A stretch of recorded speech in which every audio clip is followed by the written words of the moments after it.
What is going on, everybody? Welcome, welcome. I am so happy to have you in today because we are hoping all of you in our live audience here to preview UFC St. Louis, Derek Lewis and Rodrigo Nascimento, the main event. We're so happy you guys are here to bring up the vibes because honestly, and this is the way that hosting a gambling show can go, we got crushed last week. I had my worst card of the year by units wise. Maddie, unfortunately, is due a leg kick.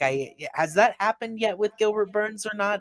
Yeah, it did. It did. And it didn't feel It, good, it, I'm guessing. it didn't feel good, but I think I was. It's one of those things where I thought it was gonna be so bad that it wasn't as bad as I thought. Well, that's good that your fear set you up for a realistic Yeah. expectation, so you were okay. But honestly, Maddie, I think it hurt worse to lose all of those bets and have such a poor night. Like, I Oh yeah. personally, the hardest one for me, Steve Erceg going for a takedown in the fifth round. I felt so good about him and his money line Yeah. all week, and he was so competitive. But a point spreads, that's not a market at FanDuel. If you're not on it, it's either kind of all or nothing on the money line, and in that case, it was nothing. But that's just the way this goes sometimes. Yeah. 100% agree, bro. I thought Usyk was super close. I mean, by the time that fight came on, I was probably about like 10 or 12 tequilas deep because I had lost the Paul Craig bet. So I told Gilbert and Moicano that I have to rewatch that fight because they thought that Pantoja won 4-1, and I was like, no way. Ridiculous. They said 4-1, but they're Brazilian, so they're biased. Yeah, Um, absolutely. I mean, I was sober as can be watching the fights as I always try to be. yeah, Absolutely thought Usyk. It could have been 48-47 either way. Usyk definitely took 2-4. So Moicano and Burns definitely letting their colors show a little bit. But we will move on to interesting card. 13 fights on it. UFC St. Louis, as always, will start with the first fight on the card, which is this women's flyweight battle. Veronica Hardy taking on JJ Aldridge. I think the thing that you notice about this fight from a betting perspective, I saw over 2.5 rounds sitting at minus 500 at some books. Like, it is just a crazy favorite to go the distance. Now, Maddie and I get burned all the time going for women's violence bets. I don't know if I'd endorse one here based on what my model came back with, but I was curious what Maddie is thinking here in the first fight up on the card. yeah. I mean, look, I like Veronica Hardy. I think she's kind of more well rounded here, um, but I don't like the move. I mean, the movement. I think if you didn't bet her already, you lost a lot of value. Mhm. I think she opened as an underdog here, right? A long time ago, like when you're talking about Yeah, the headlines called 2-3 weeks ago, she was a slight underdog. I think Hijab got her as an underdog, but she has yeah. been kind of hovering in this minus 130, minus 140 range for most of this week. So, yeah, what makes you like Hardy here? I'm just curious. I just think she is the better fight IQ. I think she is the slicker jujitsu on the ground. Yeah, I think she's more activity. I think Aldridge is probably going to be the bigger, stronger fighter. yeah. I think Hardy's going to come in with a good game plan, though. So I lean that direction, but I'm not willing to pay minus 145. I can tell you that much. Yeah, I mean that's a tough proposition if we're getting a fight going the distance, no matter what. I Yeah. think you're kind of dog or pass by default there. I did go with Aldridge in this fight. I think the interesting thing is I really want to. This will be a great test for Hardy, where her first two fights since returning, Jamie Lynn Horth, Juliana Miller, really, really bad stand up from both of them, and like not really any sort of signature wins to be proud of from either of them. I think Aldridge is a significant step up in competition. You think of who Aldridge has been in there with: Macy Barber, Jillian Robertson, Ariane De Silva. Yeah, I'm even blanking. Aaron Blanchfield is another one there. So Aldridge has been Yeah. in there with some of the best girls in this division. Was able to hang tight, not get finished in most of those cases, except for Blanchfield. I've got Hardy minus 120 in my model here. I do have it 82.3% likely to go the distance. So like I'm splitting hairs at minus 500 to a point where I would never bet it. But I lean Aldridge here. I shouldn't say I've leaned. I already deployed when her line was better. I got it, I think, plus 125. I'd have to check the Discord to be sure, but move down a little bit. I like her experience here, and I think it's definitely dog or pass in a fight that's scheduled to go all 15. Yeah. And I think that when you look at the MMA math, Mhm. it does favor Aldridge as well, right? Yeah. Aldridge had what she had edged out a decision, was it, against Jillian Robertson? Yep. And then Jillian Robertson was able to sub Veronica Hardy in the second round. I do think there's going to be a physicality difference here. I think that's the one thing you're going to struggle with if you take Veronica Hardy. Yep. But I don't know, bro. I think she's got good fight IQ. Um, she comes in with a good game plan. I think she could edge out a decision, but I'm not willing to. This is probably a skip for me. I mean, if either girl were to get a finish, who do you think would have the better probability of getting one? Well, so I mean, I can answer that in my model. I've got Hardy about 11%, Aldridge about 6.7%. So I would say definitely Hardy. I think a good way to Yeah, score Veronica, if you like her, buy points plus 120. I'm not showing value on that specifically since I got it plus 130, but it's a much better number, I think, than taking her money line when it's such an yeah, overwhelming likelihood that this fight goes the entire distance. Like Hardy went the distance with her previous two opponents, both of which are less defensively sound than Aldridge. Like Aldridge, yeah, 60% striking defense is actually 90th percentile in this division, and then 66% takedown defense leaves a little bit to be desired, but I still think it's okay overall. So I don't think JJ is severely lacking in a particular area. She's got size advantages here. Like if you like Veronica, I say take her by points at plus money, or Aldridge by points plus 160. Not a bad number either, and also not too different from her money line. So I am in favor of leaning into the chalk on the total of this fight. yeah. Agreed. And by the way, the Leon Na fight for JJ Aldridge has aged a little bit better, right? I mean, she Sure. got her out of there in that second round, and then Leon Na in the Petrovic fight made it to the third round. It was not an easy finish for her, and I know that Yeah. because I was sweating a 3 unit bomb on that fight, Yeah. taking Petrovic by sub, and I had to sweat the first 10 minutes of that. So I think Aldridge is solid. I can't argue with taking her as an underdog here. Um, I think this is a 50-50 fight. So if you're going to take the plus 114, then go for it. I think a little bit of this is Hardy public dog against Juliana Miller, cashed at like plus 300 or something pretty huge. Public dog against Jamie Lynn Horth. And now in this position where people are just riding the money train by way up, Aldridge is a huge step up in competition when you think about her experience in this division. So I think she's just a touch overvalued, even if JJ is a little bit uninspiring herself. But we've spent enough Yep. time on this one, so we'll move on to the next fight up on the card. An interesting one at men's welterweight here. Kevin Jusay, 2-0 in UFC, training at City Kickboxing with Israel Adesanya, Alexander Volkanovski, and all the fine folks down under, taking on Jared Night Train Gooden, coming off a huge come from behind win against Wellington Turman in Austin last year. So both of these guys, live crowd experience, both of them a little bit of momentum. Curious what you think about this betting line with Jusay at minus 235, one of the larger favorites on the card. Yeah, this is dude. You know what's funny is I think a lot of these fights are going the distance. Yeah. Did you get that feeling on this card? Like I feel like a lot of fights are at least Well, going over. I mean, there are definitely a lot of over minus 1.5s on this card where we have to look and be like, okay, are we really expecting an early finish, or is it maybe a little bit more like that Span Guskov fight where we thought it was going to end in round one, a little prolonged. Denise, who was he facing? Austin Lane was a little bit prolonged to overcash. I think we have a lot Yeah, of decisions to make on this card. So going the full distance, some of them might be a little ambitious, but I think the totals are very interesting, taking overs.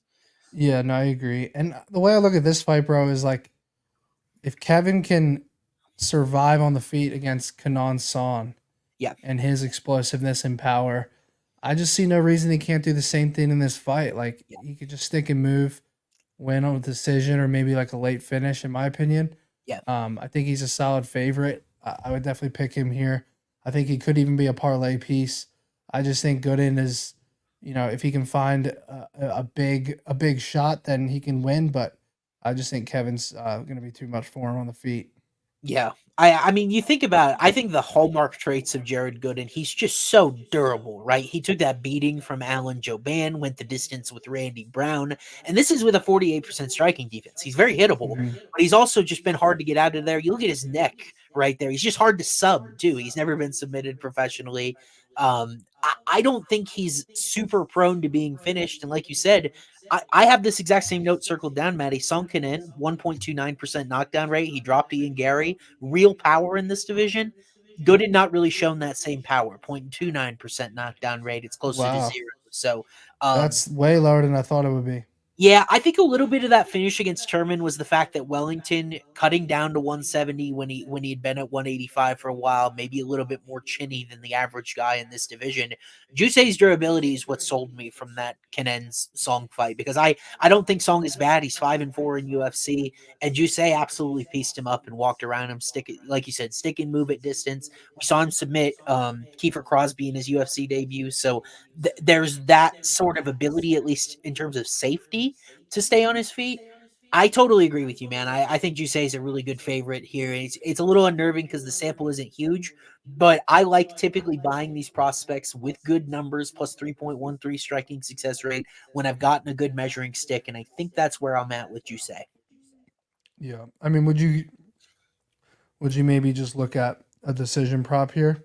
Well, let's take a look at the number. Again, Maddie and I try not to look at the numbers like beforehand just so you get our genuine reaction. Jusei by points plus 160. I, Yeah. I don't hate that. Like, I mean, I think if you're talking about a finish here, maybe I would go late rounds just because Gooden is so darn durable. You say round 2 plus 700, round 3 plus 1,000. So, maybe my primary position in this fight is points and I hedge out with those numbers, or I could see round 2, 3 making your card. But Gooden has been so hard to finish. I feel like it might be a bit of a donation. An unfortunate spot where I think taking the chalk would be appropriate. Yeah. I'm seeing round 2 is 10-1 and round 3 is 14-1. Is that what you said? I've got 2 at 700 and 3 at Oh, you're 1,000. just looking at the round prop. I was looking at the Yeah. KO prop. Well, Got Jusei's it. got the submission sample, so I think I would go with Yeah, no, I know. I was just you were saying good and never been subbed, so I figured you were looking yeah. right at the 2-3 KO prop. I mean, I Yeah. could see an accumulation maybe late, so I agree with you, but probably the decision. The KO in general is plus 280. The decision's plus 160. So it's a tough call, but I think it would be between those two. I wonder what the double chance is. The double chance, if you go, do you say by KO or sub, or I'm sorry, KO or decision, Yeah. you're looking at Minus 175. minus 175. Yeah. I mean, take 60 cents off the I 65 see. I cents think off. the submission is more factored into his range of outcomes than FanDuel is saying. FanDuel is saying a vast majority of the time, like what is sub by itself?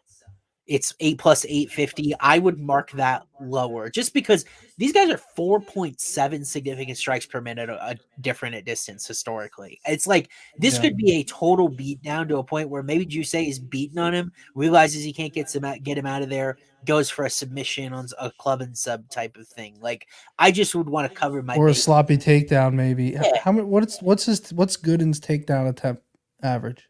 Let's see. So Gooden historically 0.67 takedowns per 15. He has converted every attempt he's made, though. I think he had one on Turman in his last fight, if I remember correctly. Mm-hmm. He did. So that was his second or third career takedown in the Turman fight. So he's gotten 3 career takedowns. He's landed all of them. So not a super voluminous wrestler. You say 100% Yeah. takedown D so far, but I mean, bro, Jared Gooden has gone the distance 12 times and he's lost 7 of his yeah, 12. I mean, you almost have to auto bet, you say, by decision here at plus 160 and just say, fuck it, let's do it.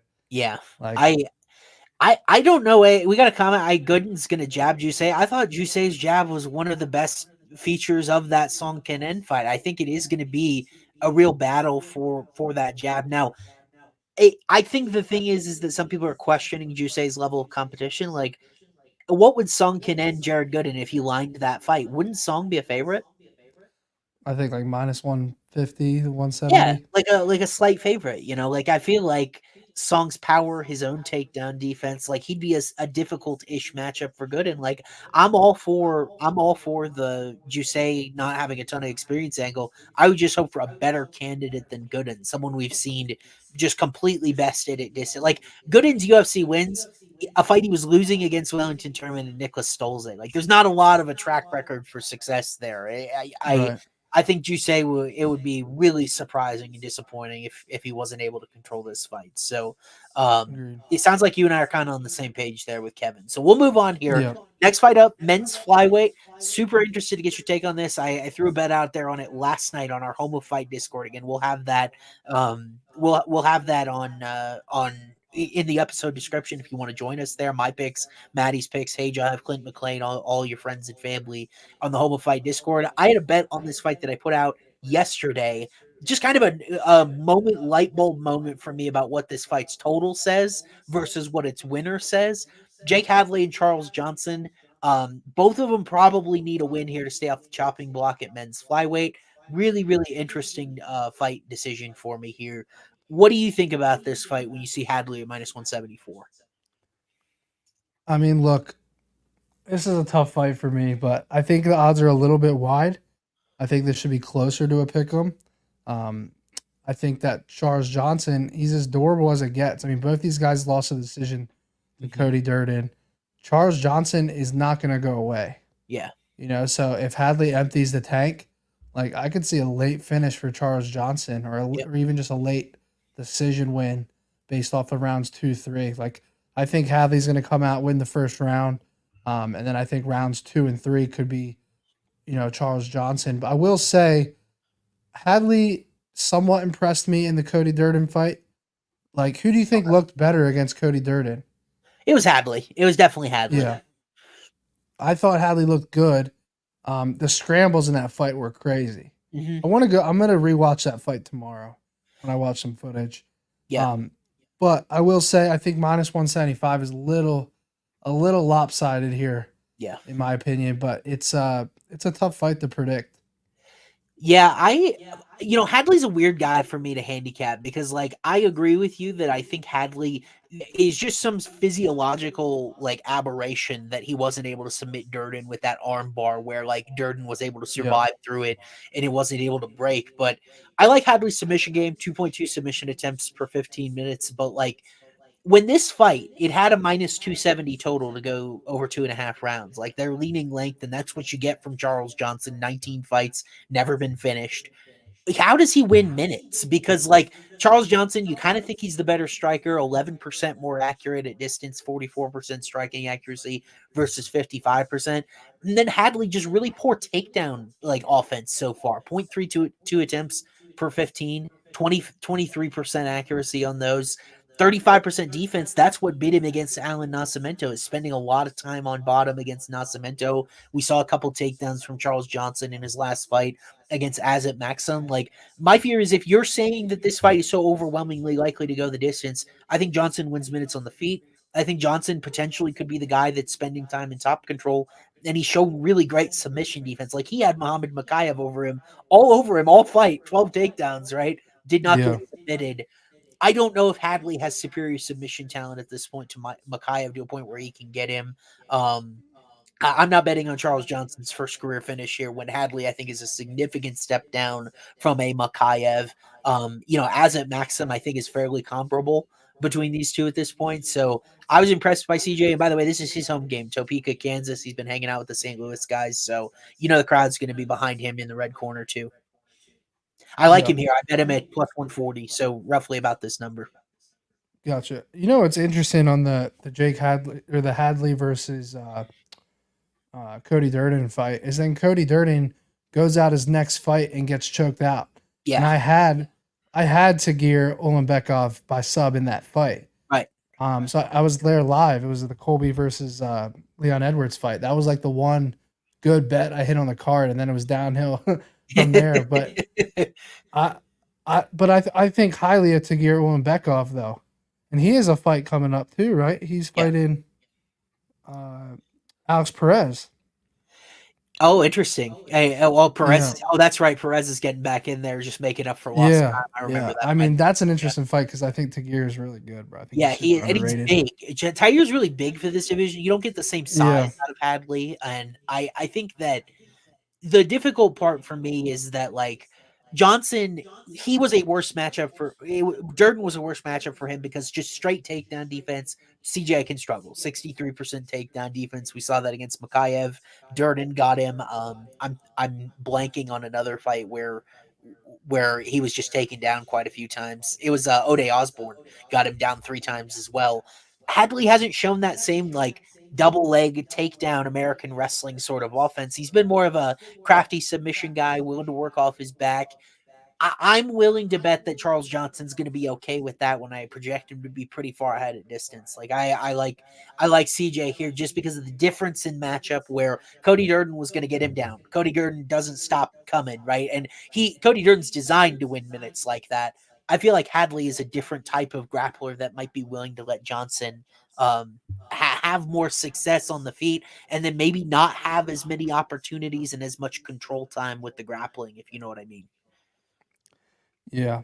Yeah, I lean the dog here as well, but a part of me also deep down thinks that we just haven't seen the best of Hadley yet. Like he's got a lot of potential. Sure. So I think that's what kind of scares me here.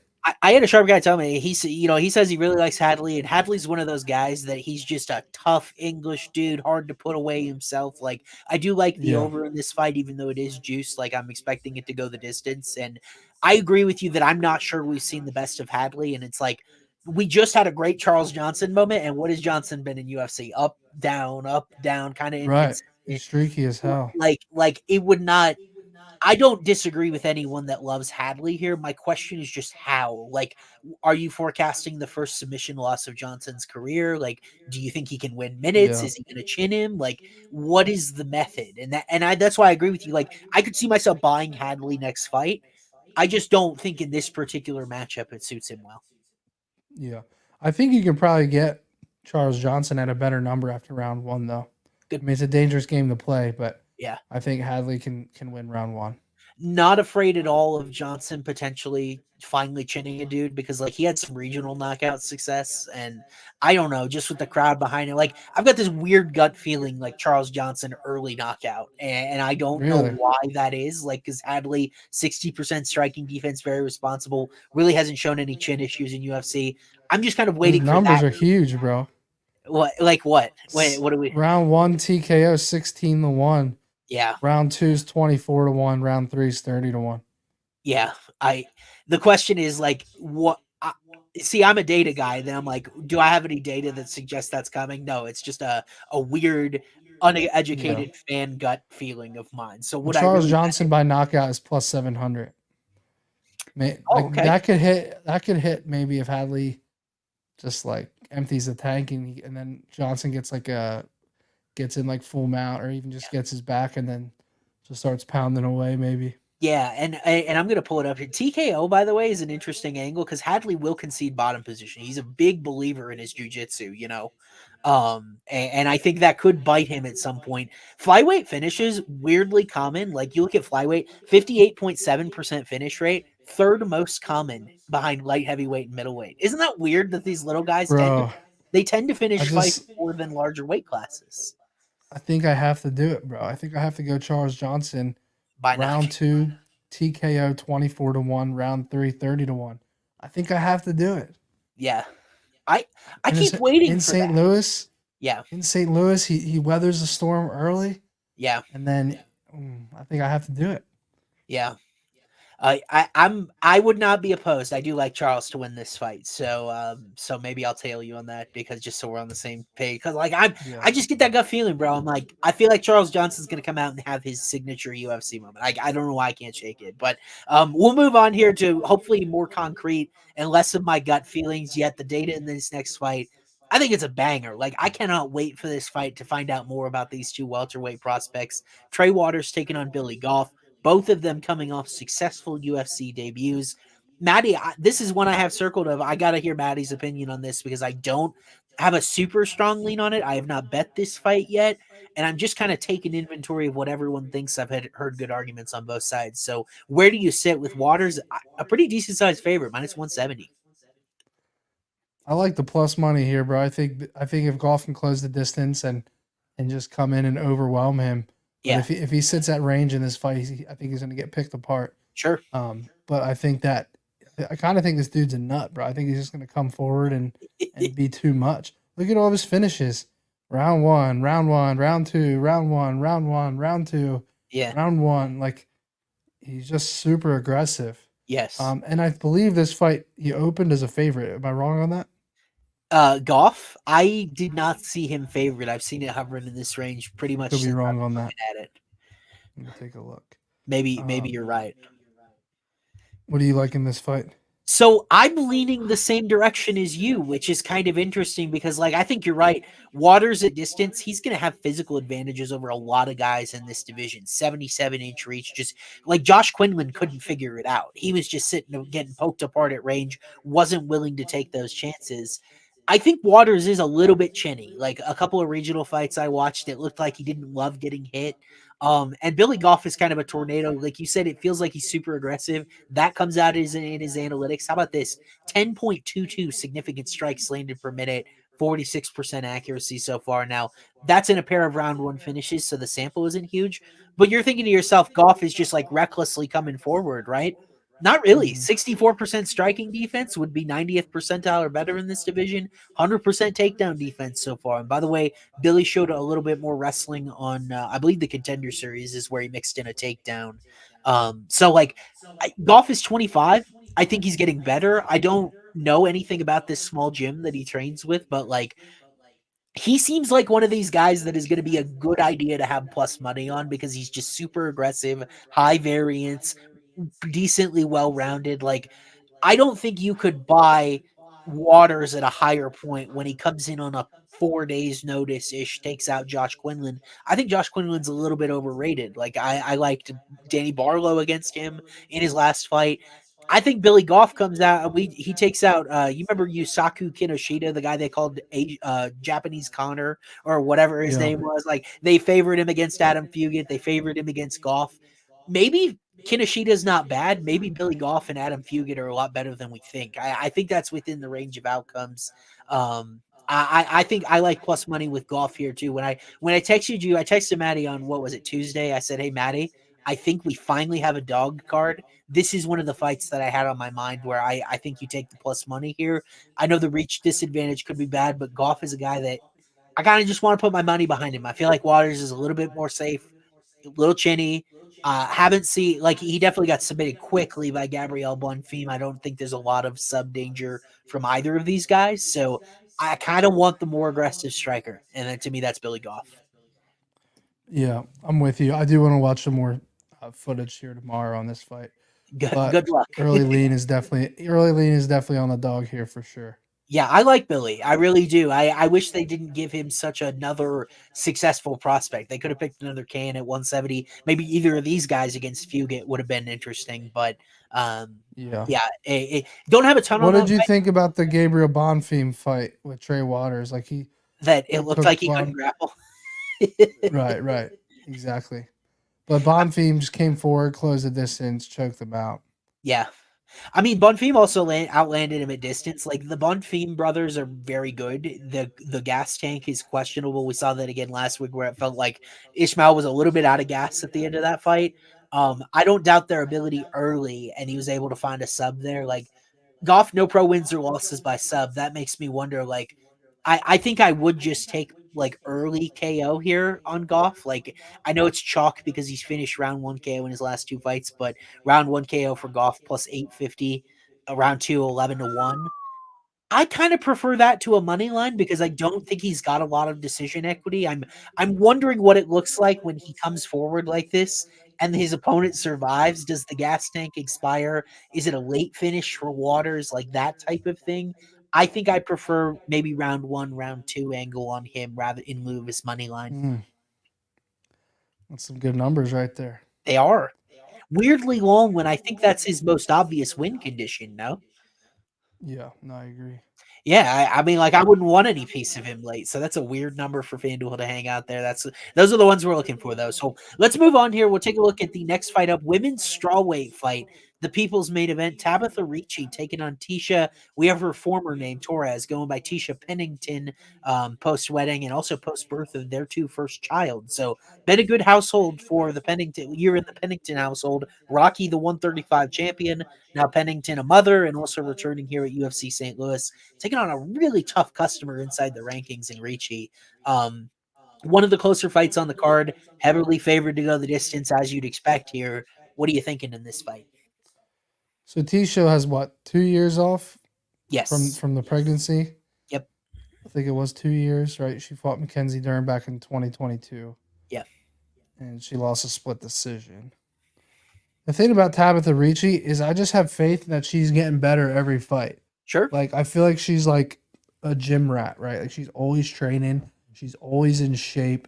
I think that Lupi Godinez fight was probably a good loss for her. Split decision. It was somewhat competitive. Yeah. And I just think that she's old. I think you're going to see her better each and every fight, right? Like the Jillian Robertson fight, a lot of people doubted her. I was on Tabitha Ricci in that fight. Mhm. She was able to stuff the takedowns for the most part. She was able to, have success on the feet. She comes up with good game plans, right? Like Poliana Viana won by decision, Jessica Penne, armbar submission. Yep. Like I feel like she's good fight IQ. She trains hard, and I think she continuously gets better. I think you missed the boat on her though, on the money line, right? Sure. Like -145 now. I believe this was the fight I was thinking about, where she opened as a dog. Or am I tripping Yes, again? Ricci did open as a Okay. dog here. It was actually That's offshore. right. It was Pennington -170, so she was a pretty large favorite, and then it flipped the other way. Yeah. Yeah, I mean, I think Torres is historically pretty durable, right? Yes, and in fact, she hasn't lost inside the distance. By the way, an anecdote I have: Right. 17 of these two's 21 combined UFC fights have gone the distance, so they are very much Yeah. decision machines. Yeah, I mean, Torres has lost 6 fights by decision in her Yep. career. I mean, she had a 4-fight stretch.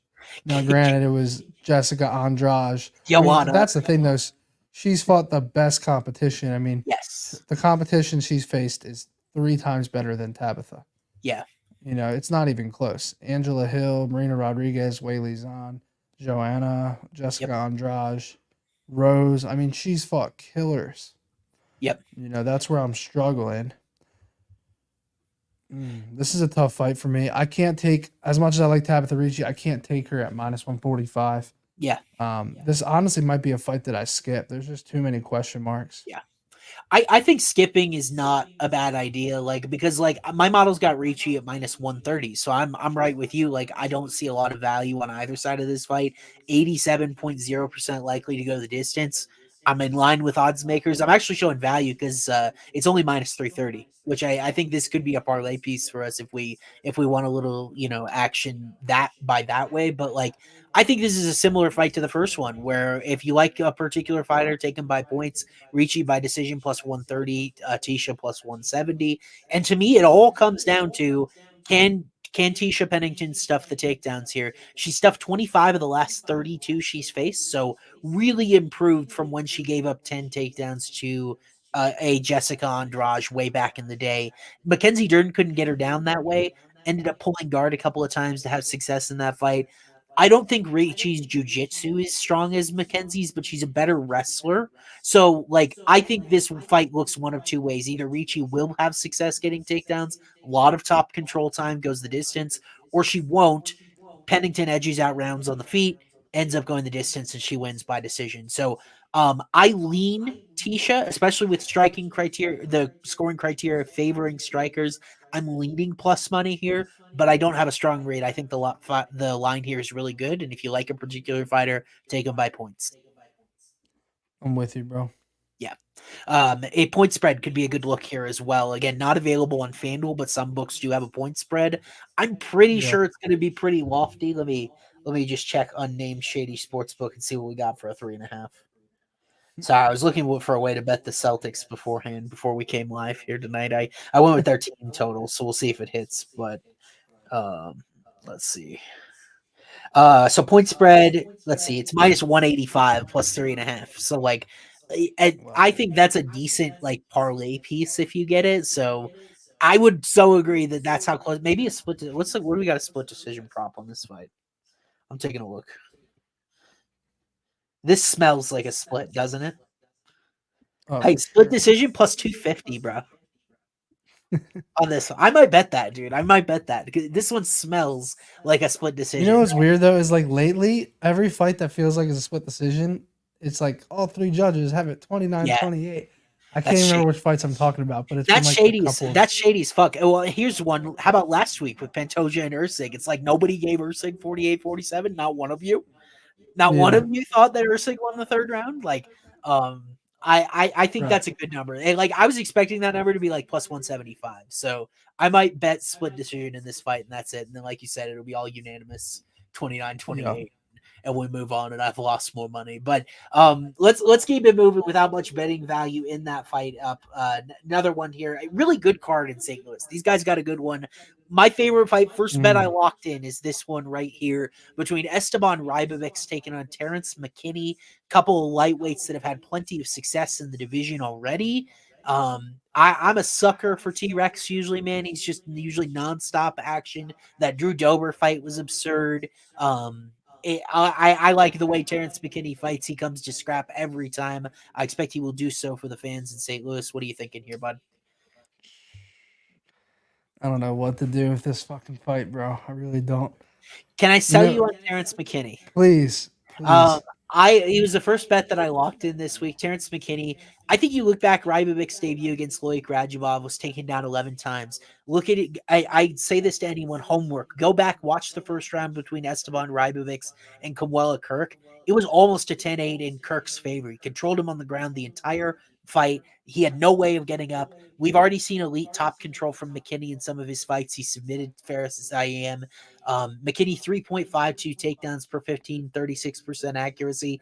If you remember, he was dominating Nazim Sadiqov on the ground away with a fence grab to be able to reverse positions, ended up submitting Terrence. Like, the tough, difficult part for Terrence is that the gas tank could expire. If you're a little squeamish about the money line, I would just take him round 1, round 2 if you're not with me. I actually think he does have decision equity here because if it's empty top control time like Kamuela Kirk was getting, I think he can make it the full distance. But McKinney round 1 plus 300, round 2 plus 850. If you have gas tank concerns, I like both of those numbers quite a bit. Rebecki to me, not a one punch and go power guy, wasn't able. I think Kamuela Kirk is ass, and that's why I'm so intent on McKinney here because McKinney has really taken setbacks against difficult guys. A Dober where he had his moments, a Sadiqov, a who am I thinking of? Sean Woodson in his Dana White Contender Series fight. I don't know if Rebecki is there. I think Rebecki scrapped one out in the last fight as a slight dog, but I think McKinney's got him covered here with his wrestling and grappling. Yeah. So a part of me wants to look at Esteban by sub here. Just because I feel like McKinney's gonna have a heavy like a heavy wrestling approach here for whatever reason. And look what happened in that the Nazim fight, right? It was a round 2 sub. Yeah. He came out, looked good in that first round, and then round 2 he loses by rear naked choke. I want to watch more footage though. Esteban hasn't had a sub in like what 4 or 5 years. Hold on. Let's take a look at his last sub. It was last sub was round 1, 2019, August 2019. And he had 3 subs in a row. Yeah. 2 subs prior to that one. And so he had a sub in he's had a sub in 2016, 2017, 2018. Yeah. But then he hasn't had one since 2018. I think that's the challenge. Maybe I just need to trust in Terrence McKinney here as a dog. I don't think McKinney's gas tank is as bad as advertised. I know that's like a terrible thing. Like we see in chat here, it's like, McKinney round 2 auto bet. Well, he was just getting destroyed by Ishmael Bonfim. Like the Sadiqov thing was just an outright cheat with a fence grab in a fight he was controlling to that point. And then the other guys were, Brendan Rott lasted 20 seconds. Mike Breeden lasted 90. So like, I don't think we've seen at his appropriate competition level the gas tank. Like I almost want to bet McKinney by decision here, bro, which is just an absurd. It's 13-1 in a fight where I think. Can we put that comment up about how Kamuela Kirk said Esteban has excellent hand fighting defense to avoid subs? I kind of feel that way as well. Rebecki wasn't submitted by Radzhabov, wasn't submitted by Kirk. I think McKinney could control this fight with his wrestling. It is a new, reborn, patient version of Terrence McKinney that we haven't yet seen. And 13-1 for me for a decision prop there is outstanding. I on the basis of how I think this fight looks, it correlates exactly why I bet his money line, so I'm going to be sprinkling it. Damn, Terrence McKinney by decision. 13-1 though. He has 0 decision wins in 21 fights. Hey, John, McKinney by decision is a crackhead look, but I'm not counting What it could go out. wrong? 0 decisions, and you should get fucking 30-1 on that, bro. Yeah, but 0 out of eventually, 21. I mean, we saw this with like Ryan Spann, and Let with me like ask you this: is there a better chance Derek Lewis goes the distance in a 5-rounder, or Terrence McKinney in a 3-rounder? So that would be 2 5-rounders in a row for Derek. I don't think Let's so. go. Let's go 2-leg parlay. Terrence McKinney by decision and Derek Lewis by decision. You're gonna And we'll make be on me a fucking split. beach after the I've show. already bet the Lewis fight in a particular way, so I am not on board there. I'll let you know what I got in the Lewis fight. It's kind of I gotta see what that would pay out of curiosity, real quick. and by the way, if you don't like the price on Rovix now, live bet him because like McKinney could if you see the gas tank fading. Now I've noticed books are a little bit more precautious with these gassers where like Jonathan Denise against Austin Lane was like minus 110 after round 2. Like people knew what was coming with Lane. Books are a little bit more proactive about that than Dude, it's the the same odds. what is. Derek Lewis by decision is the same number, plus 1,300. I mean, that's 10 more minutes with like a guy that is significantly more well-rounded. Interesting. I talked to a Yeah, guy. but at least Derek Lewis has gone the distance multiple times. Yeah, So I if you talked to a if you guy. put those two in a parlay, it pays plus 19,500. Yeah, I talked to So a guy. He 100 likes would pay McKinney. 100 would pay 20 bands basically. He told me McKinney round 1 knockout here. He thinks Rovix is a little bit hittable and chinny, and McKinney has shown some really, really heavy hands on the feet. Like he dropped Drew Dober before Dober's chin had completely given way. Like I was intrigued by that look, but I think I'll I take my don't hate crack. that look at all. Yeah, it's an interesting fight. I think this. I don't think McKinney should be this big of a dog. I would line it closer to a pick'em on the basis that maybe Why do you think the movement has been so significant though? because McKinney's the better guy. Like if his gas tank lasts, I think he's the better guy. A lot more I think it experience. went the opposite direction, right? No, McKinney was plus 170 on Sunday, so now he's down to plus 134. This actually dropped even a little bit more than our graphic has. I think McKinney should be favored here. It's just a little tough to tell because, like, you think this is I a saw sell. McKinney at plus 1. Okay. I got him at plus 165. So, Okay, gotcha. So you did get a good number. That's a really good number. It is a good number. I thought that was crazy. It's not. I'm not surprised at all that it's dropped to here. I would favor Terrence. I think it's a bad idea to put an underdog as the more skilled, more experienced guy just because you're worried about his gas tank. Plus 650 is the round 1 KO for Team McKinney here. I like that. Okay. I can't wait to see what you cook up for that. You know, to be determined. I think Rovix minus 170 is crazy, bro. Given the sample we've had. But speaking of crazy, we'll go to a fight that I've already guaranteed in the Discord.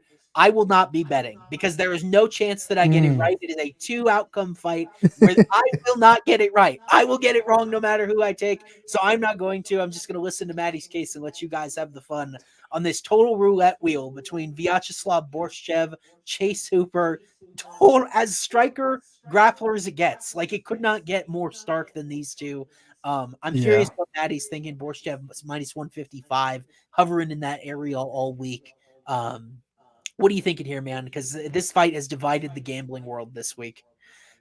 100%, bro. And I keep seeing all these clips on Twitter showing that Slavaclaus gets taken down so easily. Yeah. Which he does. He's been taken down some ridiculous amount of times, like 20-something times in the UFC. You see that? Yeah. Yes. But he just gets up, right? He just stands right back up, which is why he keeps getting taken down. Yeah. But I don't know, bro. Like, here's the thing. Chase Hooper by sub is plus 290. Slavaclaus by KO is plus 115. I mean, that's just like the craziest number. Plus 115. Like to win by knockout? To win by knockout, yeah. What's points by chance? Slavaclaus by points in case. Slava by points is plus 600. Chase by points is plus 500. That's a good number for Chase. Because I do think the thing about Slava is that he has not been submitted under 20 takedowns from Mark Jacasey or Mike Davis. So I feel like his defensive jiu-jitsu is actually pretty good. Yeah, no, I agree, but Jordan Levitz is too. Oh, I mean, Jordan Levitt drives me crazy, bro. First of all, Yeah. you and I were on Jordan Levitt KO because it was so obvious that he was the better striker and that would be his path. He immediately enters a grappling exchange like an idiot and gets submitted. Yeah. I mean, like, Jordan Levitt has drove me crazy since he got in. Like, at the very least, I know Borchev is not going to make Chase Hooper's life easy. Like, he will not try to put himself in that situation. It may end up happening. I think Of there's course just not. a disconnect here. Chase Hooper is not going to be a good wrestler in UFC. He is 6'1". He's not built to be a guy like Jacasey or Mike Davis that takes dudes down over and over again. Like, he can Yeah. do it. I think Borchev is gettable in that domain. But what is Slava training over at Team Alpha Male for this camp? He's defending takedowns over and over again, probably from taller guys, maybe from higher weight classes. Like, that's what he knows he has to do here, because if there's any prolonged period of distance, Slava's going to light him up. This is the guy, he dropped Mahashate 3 times, and Mahashate's shown a really good chin against everyone else, right? Borchev has I'll tell you legitimate what, bro. Yeah. I'm gonna let you guess what I'm I'm gonna take here, and I want you to really think about my strategy, because first you have to look at the FanDuel numbers. Look at the exact outcome props on FanDuel. Okay. And what number sticks out to you that you think you're going to take Chase Hooper by TKO KO, right? Bro, it's plus 950. Yeah. And this dude can get ground and pound in this fight 100%. Yes. And the fact that Slavokos defends those submissions, it's screaming ground and pound here. It's screaming. Yeah. Plus 950, bro. Like, come on. Sign me up for that. Especially we see Slavokos get taken down so many times. Yeah. And what Chase Hooper, let's see here. How many KOs does he have? I know he has at least one ground and pound, right? Yeah. He had one against Caceres. He has 4 KOs, bro. So he had a round 3 ground and pound back in 2022. Yep. He had a round 1 in ground and pound in 2019. Yeah. Another one in around 2 in 2019. And then all the way back in 2017 was punches on the feet. But that was against a nobody. So, but if he gets like full mount on the ground there, or just gets his back on the ground and Slavokos just defending the subs, he could literally just pound away here. The thing is, I agree with you that Chase Hooper he doesn't have the wrestling. Yeah. Like, he's pure jiu-jitsu, but a guy that gets taken down so much, I don't think he needs crazy wrestling, right? Like, I think he could literally run forward and, get this guy in the clinch up against the cage. Yeah. Maybe get some trips, maybe just drag him to the ground. Yep. As the week goes on, the more I like Chase Hooper to get a finish on the ground here. But if he stands for this dude for any more than like 30 seconds, he's fucked. Yeah. I think my problem is that this is not a bad matchup. Like, this is not an intentional roadblock from UFC for Chase Hooper. The problem is, I think he's just so bad. Like Nick Fiore, Felipe Colares, rest in peace to him. I don't want to talk about him in that vein, but former bantamweight, just didn't have the size to compete. Peter Barrett, Daniel Tamer, like Jordan Levitt was the first legitimately excellent win of his career, like multi-time winner, and he handed Hooper his exact win condition. Like, my fear is that this fight, if I were to bet Chase Hooper in any fashion, it's going to look like the Steve Garcia one, because his striking defense is horrible, 36%, and he's going to get knocked out cold. That's my fear in this fight. Whereas, like, I think a lot of people love Chase Hooper. To me, this number is not large enough to entice me to bet him in a matchup that is not bad for him. I have made a vow to myself, because I do this with data. I'm not someone who needs to call a gambling hotline. I'm not betting this fight. There is no value on it. I will leave this one behind, because it's such a clear 2 outcome. Come on, bro. I already told you where the value is. There's no value in that outcome, because because it's appropriately lined as far as Hooper has excellent submissions. That's what he's going to try first. I actually think if someone in the Discord asked me about fight goes the distance here, just bet Hooper by points instead. If Borchev has any opportunity to land enough offense to win a decision, he's going to put Chase Hooper out. That's my opinion. So I would bet Hooper by points and move the total here. That said, but how can you say the ground and pound doesn't have value? 4 out of 10 of Chase Hooper's finishes is basically ground and pound. Yeah. Right? 4 of his 10 finishes. The thing is the approach I am taking, because I'm not betting this fight in daily fantasy and FanDuel's lineup setting. You have to have a certain amount of favorites you want to use. I'm using Borchev there because I think he's got multiple knockdown upside. Like, I do not think a majority of this time Hooper ends up winning this fight entirely. I think the most likely outcome I'd put around 50% is Borchev to knock him out. But and that's why I'm not going to bet Hooper props here. But I don't hate that angle from you. Number one, because of Slava's submission defense thus far. That to me is the part that you're seeking out that looks really good, Matty. Yeah, no, I'm with you. I mean, Mike Davis and Casey couldn't sub him, but I mean, it feels like that was kind of a different Mike Davis. I mean, it was back in 2022. Yeah. And I think he's improved a lot since then. Yeah. I just can't help. I cannot shake in my brain, bro. If Mike Davis fought Chase Hooper, Mike Davis would end him in one without question. Zero question. Today, yes. Today. No, back then, too. Chase Hooper's really bad at MMA, guys. I'm sorry. Like, his striking is... you know who he is? He is lightweight's Mackenzie Dern. He can't wrestle. I think you're underestimating his improvements though and his growth. Like, the dude's like hit puberty and he's gotten bigger and stronger, and I think he's better than you think, bro. I really do.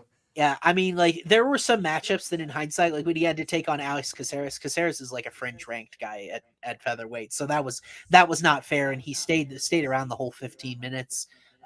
Garcia, that loss is not aged poorly the way Steve has knocked out everyone else at featherweight. So there's also that argument. I feel like you're getting Mackenzie Dern at lightweight plus 120 against someone that can't defend takedowns, and it's like, okay, I can't say that's terrible, but yeah, the improvement note is interesting.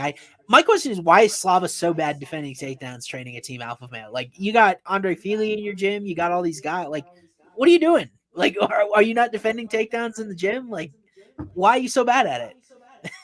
Yeah, no, I agree. Especially since his boxing is awesome. So we'll move forward, since again I'm not betting that fight because I'm gonna get it wrong no matter which side I bet anyway. So we'll move forward here. Up featured prelim. I hope Maddie and I are not unaligned on this one because I want to root for the same thing with him. We'll see what we're talking about. Rebecki Despaigne, one of the biggest juice guys of the week. He started the week minus 180, now up to minus 220 on FanDuel. Actually, minus 230, so it's climbing as we sit here live. Despaigne, however you say it, we were all over him in his first fight in Miami. Now taking on Waldo Cortez Acosta. So UFC saying we're not going to give him a wrestler grappler yet. We're going to give a guy who wants to kickbox as well. Feels like they're kind of sending Cortez Acosta to pasture here to me, but I will hear out Acosta argument if you have one, Maddie. I'm just curious what you're thinking in this fight. I mean, look, the question I have is, Cortez Acosta's never been finished. Yeah. My question is, can he survive 5 minutes? Because if the answer to that is yes, we can get this dude at plus 800 to win in round 2 by knockout here. Despaigne? Yeah. Plus 800 by round 2 knockout. Round 1 knockout is plus 105. Right? Okay. And it's funny because like Hayden and I were on round 1 live in person, and it was the easiest fucking bet. But it's Josh Parisian, bro. Right. Like, what are we supposed to like? I just think Cortez Acosta is a little more durable, but I don't know. I don't know if you can make it out of round 1 against this guy. So maybe you just go a unit on round 1 and then a quarter unit on round 2 or something. Yeah. I'm looking like, do we have fight to end in first 60-second props? We don't on this one. Like, you'll see that on main card fights sometimes, but like when he's needed less than 30 seconds in 5 straight fights, I'm pretty sure. Like, this guy is just so much more accurate and large and powerful than most of the heavyweights that he faces in an MMA realm. Like, it hasn't even been fair. He barely touched Parisian's chin, He didn't even lay clean. And the thing is Cortez Acosta, has he even attempted a takedown in the UFC? No. And it's not really his game. Yeah. Like, he came from a kickboxing background himself. No attempts, takedown or submission attempts, and that's. But does this not remind you of like that Austin Lane fight? Like, could he do that? If he the question is if he does do that and get him to the ground. Yeah. But this dude is so big though that I feel like he's gonna be able to, I feel like he's gonna be able to do something and get up. But we're probably not gonna see that. if we saw a labored slow takedown attempt, I'd be afraid of a knee. Like this dude is a Taekwondo Olympic medalist. Like I'd be afraid of a Yeah. knee for him if he went through like just incredible hand-eye coordination. Now the thing that gets concerning is like you said, the durability here. Despaigne comes from Taekwondo, 3-minute rounds, right? And it's like I think it's or maybe is it 3 2-minute rounds? Am I remembering that correctly? They're not long rounds in Yeah. Olympic setting Taekwondo. Is there a cardio issue where we've seen Waldo go 15 with Marcos Rogerio de Lima, just went 15 with Arlovsky? Like, is he able to weather a storm that isn't super like Despaigne is very patient. Cortez Acosta doesn't take any chances, and then Despaigne just gets tired from being there. I think that's the one concern here, but I did parlay Despaigne already at minus 165 because Yeah. whether it's round one, round two, I feel like this guy is going to be such a nightmare matchup for anyone that can't grapple. Like, give me Curtis Blades at plus money against him down the road, but really hard to see anybody outstriking him, in my opinion. Yeah, there's good comments in the YouTube channel. Someone said that Costa's been knocked out twice in boxing. I think that was years and years ago, but that's some good insight. And someone else said Despaigne is he's been in BJJ tournaments and is better grappler than Cortez Acosta. Gilbert on the podcast said he has Cortez Acosta by decision, by the way. Interesting. I mean, like, I think the longer this fight goes, maybe this is a live betting spot too on Waldo. If Despaigne can't get him out of there, and it's like maybe he's not tired yet, but it's starting to trend longer, I think I probably would prefer the volume of Waldo. And there are a lot of things we still have to learn about Despaigne. How does he check kicks? Like it's so nerve wracking to lay minus 230 on a guy without a sample, but I think a vast majority of the time, within 90 seconds, this dude's unconscious on the canvas because Despaigne is a monster that is built like. I mean, this dude is like Naz Reid if Naz Reid could be a Taekwondo Olympic medalist. Like he is unbelievably huge for this division. Yeah. You know what I mean? Like he's almost a 7-footer. Like it's crazy, but right. We'll see one way or another. I think the intriguing thing there is that there is no grappling threat. My guess is that's why there's the line movement. I feel better about minus 165. I got the minus 230. And like you said, Maddie, do you think round 1 KO would make your card? Is it plus 105 or minus 105? It's plus 105, and well, that's nerve-wracking. I feel like it has to, bro. Like it feels like free money. We debated it last time and we took it. Yep. And I laid minus 150. But this time it is a much more durable opposition for sure. Yeah. Than Parisian. I mean, what was Parisian? Let me look at his topology before that fight. Part of my bias in this fight is that I think Waldo's been overrated for quite a while, right? Like you look at who he went through, Jared Vandera, Chase Sherman, Lucas Brzeski. In his last fight with Arlovsky finds a way to go the distance. Bruh, Dante Mays knocked out Andre Arlovsky, and I'm getting no grappling upside. It's like I've been looking to sell Waldo already. And here's a wrecking ball finishing everyone in 30 seconds. So I would kick myself if I took Waldo and he got flattened like that. For sure. So we'll move on to we'll move on to the main card here. We'll move in so we don't keep people too long here. This one's gonna be my fight of the night when I do my official podcast tomorrow. I think this is a banger at featherweight here between Alex Caceres and Sean Woodson. A couple of guys we know are probably gonna go in and strike for 15 minutes. Caceres a little bit more experienced. Sean Woodson has these tools not really seen very much in this featherweight division. Maddie, what do you think? What are you thinking here in this fight? And do you agree with my assessment that it might be a fight of the night candidate? Not necessarily. Okay. I like Sean Woodson. I like Sean Woodson by decision. It's the most likely outcome of the fight. It's even money. It's not attractive. It's not fun to bet, but I just think he's going to be the more technical fighter.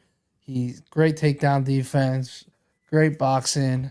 Love his movement. I just think he's going to piece him up on the feet. Win a decision, 29-28, plus 100. I agree with that. Like, I mean, I've got it the most likely outcome of the fight too, 38.5%. Weirdly, I'm showing a lot of Woodson knockout value, 14.2%. So that's kind of interesting, right? Like, I wouldn't have anticipated that. I think this could be an intriguing fight where I think Caceres maybe can do what I expected Charles Jourdain to commit more to, and he really didn't, which is I'm still waiting for someone to heavily attack that lead leg of Woodson and really start to hamper his mobility. Like we haven't seen it in a while. I think the closest thing was Julian Erosa, and I know Caceres is a veteran that definitely can take that approach. I really like the striking efficiency on both sides. Both guys with a striking success rate over plus 1.2. I think it's going the distance. And in general, if you give me a guy at plus 170 or minus 220 to go the distance, I'm going to lean toward the guy that's at plus 170 when it's so close. But I agree with you, Maddie. I expect Woodson to be ahead here. I think Woodson by decision would get my vote for an outcome here. I'm not showing value on it at plus money, but kind of leads like that type of fight to me. What's this fight to go the distance by chance? I'm gonna take a look here. It is minus 220 to go the distance. Yeah, and that's kind of what someone said sparring match. Maybe it does have a bit of a sparring match feel to it, but I feel like Caceres is very creative. Like Woodson is kind of a showboater a little bit. I think it'll be a good time. I don't think it'll be as bad as some of the other sparring matches we've seen in UFC before. Yeah. Yeah, the Woodson by knockouts plus 480. What did you say the probability of that was? I've got it at 14.2, so I don't think that's going to show. Let me see. I've got it at plus 605. Yeah. Yeah, it's not going to show value on that either. Wow. I'm guessing. Yeah, it's tough. Yeah. I'll probably just play Woodson by decision for a unit on this fight and then leave it at that. So Caceres by points plus 340. I've got it at plus 260. To me, that's going to be a bet that I just have to make, just because I feel like the environment's so close. Maybe there's another one where I lean split decision, but I really do think I agree with you. When you look at how these two are going to match up, Woodson's so much longer. He's going to be just harder to hit, especially with impactful strikes. Like I feel like Caceres really has to get on that calf early if he's going to make this a fair fight. Yeah, agreed. All right, so I mean we don't have very much on it. So we'll move on to the fourth to last fight on the card here. Intriguing battle at lightweight, largest favorite on the card. I don't know. Let's move on. If everyone's buying into that. Matthias Rebecki taking on Diego Ferrera. Ferrera, a vet that we've seen quite a bit now. Rebecki's kind of this hot new thing, following in the footsteps of his countryman Mateusz Gamrot here. Rebecki now minus 430, so he is the largest favorite on the card on FanDuel as we sit here live. What do you think about Mateusz, or what do you think about this betting line? It's extremely wide. Yeah. In my opinion. But this is a fight I really want to watch more footage on. Sure. I just think that it's really, really tough. This guy hasn't lost in fucking forever, man. 2014 was his last loss. What's the decision prop here? I think that was actually a thing that I had circled here, Maddie, is that maybe a longer plus fight. 250 for Rebecki, plus 250. When you think about, I love this spot for Rebecki as a money line bet. Now I got him at minus 270, which is a bit different than minus 430, right? But why I like Rebecki to win this fight is because we have such an extensive sample of Ferrera in this type of matchup against a guy that's going to take him down. Mateusz Gamrot 4 times, Gregor Gillespie, second round TKO against him. And then he goes the distance with Beneil Dariush, 15 minutes, taken down 5 times, ceded a lot of control time there. So Diego really struggles in this type of matchup. That's exactly what you get from Rebecki. Super efficient on his takedowns so far, 72% accuracy. Great grappler. The only question is, do you get the early finish or not here? I don't know. The way that he was patient, picked his spots against Nick Fiore. Roosevelt Roberts, much easier guy to sub than Diego Ferrera, so he got him out of there in 1. And then it was actually a standing TKO via leg kicks against Rebecki. So I think maybe a patient ground approach. If we get Rebecki by points at a good number, I might just take the best number on the board when I feel like all 3 win equities are decently close. Yeah, Rebecki submission plus 500. I would take plus 500 with any of these outcomes, TKO, submission, or decision, and it just happens to be Rebecki, a lot of tendency there, 1.6 attempts per 15. Rebecki by subs making my card. I did not expect that to be the lengthiest. Oh, man, plus 500. I love that number. Why is that so long, dude? He's a great jiu-jitsu. And Nick Fiore's never been finished. Yeah. Right? Yeah, he's never been finished. Yeah. So when you really look at his last few results, finish, unanimous decision against a guy who's never been finished, Yeah. and then a rear naked choke. So he's finished 3 of his last 4. Yeah. And the one time he didn't finish the guy, it's against a guy that is really durable. Yeah. That plus 500 is crazy, bro. He's a really, really good jiu-jitsu. Like, he's going to submit a vast majority. Oh, by the way, Diego Ferrera training with Fortis MMA. That's an auto fade as well. So throw that out. Diego's never been subbed. That's probably why, right? Like, he wasn't subbed. Now, the Gamrot fight, the Gamrot loss was submission to strikes. Yes. And then he did lose by ground and pound the fight before that. Yeah. So the opportunities are there. Yes. He just hasn't given up the neck quite yet. But, like, this is going to be the worst version of Diego. He's pushing 40, right? He's coming off that fight where, honestly, Michael Johnson won the first round against him. Then he found the finish in the second round. He was losing badly to Michael Johnson because I had him in that fight, and I thought I was chalked, and then he fucking found the finish. Me too, bro. And that's why my concern is that I think Rebecki might be the better striker here at these two's respective careers. Like, Rebecki's got really good low kicks, pretty good combinations with his feet, like very solid fundamental 1-2. The reach advantage is interesting here as well. I think that will be the reason that Rebecki turns to his grappling early, bro. I think we got to take that sub number. I'm not afraid that Diego's never been subbed because he's never been this bad in an octagon. Like, the state will get him in pushing 40 here. Agreed. I think we take sub. I'm open to it. Alrighty, let's boogie. You and I need to get back on track with an exact outcome, and let's boogie on into this next fight as well. Carlos Ulberg taking on Alonzo Menifield. This is the UFC giving Ulberg a chance to get his ranking here. What can you? The second city kickboxing guy we've seen here. How about Alonzo Menifield as well? Late career resurgence. I know he got you twice against Jimmy Crute. Alonzo did. Were you on Dustin? Once. The second time. Okay, second time. I lost bad on that. That was a horrible fucking read. Yeah. But I will say I did bet Dustin Jacoby, who Dustin Jacoby's my guy. Talk to him all the time on Instagram, and I was a little biased there. But Jacoby was piecing him up, though. He actually looked really good in that fight. It's just Alonzo just finds these big shots and just changes the fight. Yep. And this is the same thing I could see happening here. Yeah. Like, I feel like Ulberg might have some better movement on the feet. Yeah. Maybe is he a little better defensively than Jacoby based off your numbers? It's about the same. It's 52%. Now, a lot of that is just from a lack of sample. Like, he hasn't had a lot of guys that hit him. But I would say Dustin's probably better defensively. That would be my assessment. I think Alonzo is maybe a good dog here. I can't continue to fade this guy. Yeah. Like, he just continues to win. And you can tell he's gotten so much better over the years. Yeah. Like, he really has. He's a good overall MMA fighter here. You know, Ulberg's going to be the better striker on the feet, but I just think he comes in with a good game plan. Like, you know, even in that Jimmy Crute fight, in the rematch, he completely changed his strategy. Yeah. He was like sitting back. He's like, I don't need to rush in. Yep. You know, he was sitting back, waiting for Jimmy Crute to make a mistake. Yep. You know, I think he's kind of like a vet at this point. He's explosive. He's powerful. He's smart. I think he's a solid underdog here, but at the same time, Ulberg is good. His striking is really good.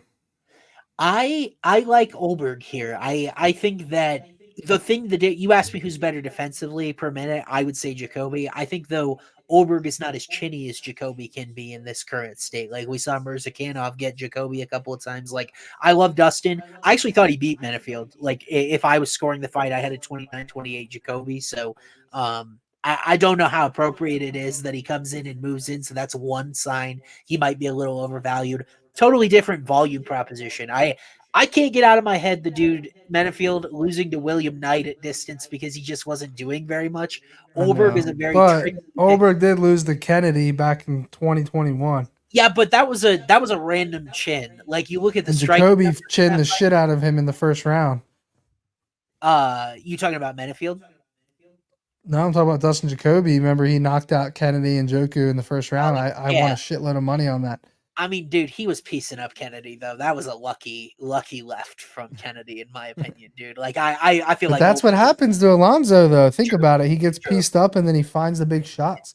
I just can't count this dude out, bro. Yeah. There's no scenario where I would lay the juice on Carlos Ulberg here. I would put him in a parlay. Menifield by KO if you like him, because he's not going to win minutes here. His pace by significant strikes per minute is about half. I feel like Ulberg, by the way, higher defensive rating, 52% compared to 49%.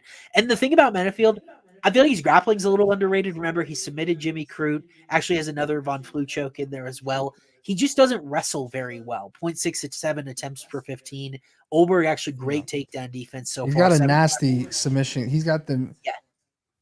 They had to go back. That Wasn't submission it a against decision? In his last fight, it was a decision, and then they went back to the tape. They saw Dawoon Jung had tapped, and then they ruled it a submission, I'm pretty sure, is what happened. Like, we thought Ulberg didn't get the finish, but then they went back to the footage and declared that he did. Because they saw a tap that I think Herb Dean missed. Shocker there. But like, I like Ulberg in this fight. I think he wins minutes. I think it is the bomb, the Atomic Alonso bomb that you're worried about, given Ulberg has been chinny before. I think the reach advantage, winning minutes, the pace. I kind of like Ulberg by decision, depending on what the number is here. Let me take a look at my model, what I've got. Ulberg by decision. Oh, okay. Well, I've got knockout minus 130, so whoops. Probably not on the decision then. Yeah, because I'm showing moneyline value on Menifield because I've actually does this fight ends KO? Do we have a line on FanDuel for that?